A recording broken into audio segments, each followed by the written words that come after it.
there's a lot of, things internally that we have to continue to build on in terms of who we are from a mental performance standpoint, who we are in terms of leadership. I mean, I've got some time to work on those things. The little things that we need to work on, defensively, we need to continue to develop, our corner position, the depth at safety. I feel good about the linebackers in the front seven, and certainly the offensive line, and figuring out, the pieces. Now that we've, had a lot of guys move into different positions, we got to start in these next, 5 practices, including the game. We got to start to look at, where do we think the best pieces are, after 10 practices. So I think more so, we know that there are dynamics that have to be worked on that will require this summer and some development internally. On the field in these next 5 practices, we have to address some technical and technique issues and guys in being in the right position. So that will be our work over the next 5 practices. I think what I'm surprised in is the ability of the mid-years, the guys that come in from high school and, have to adapt through COVID and academics and weight training, and then come out here and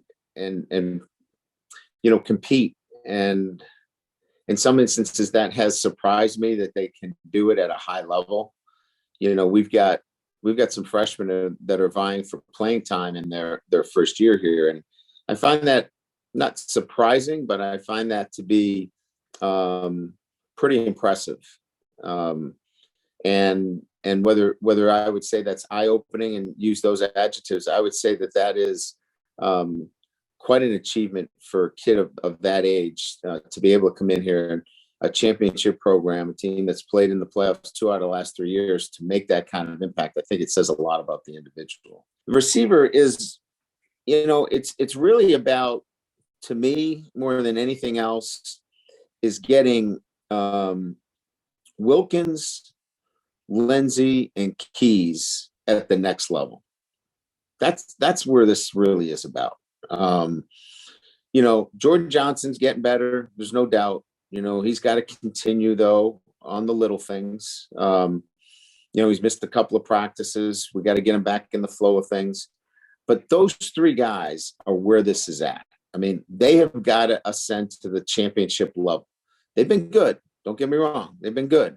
I need them to move to that great level, and they're capable of it. And we're seeing some signs, but this is all wrapped up in those 3 guys really taking that next step. Now, that's assuming we get Kevin back. If we get Kevin Austin back healthy, Avery's, obviously been steady for us in the slot. You got a great tight end. You got 2 outstanding backs, 3 really with Sebo. You got a pretty good offense there. But these 3 guys have to ascend. That's really the key here for us at the wide receiver position.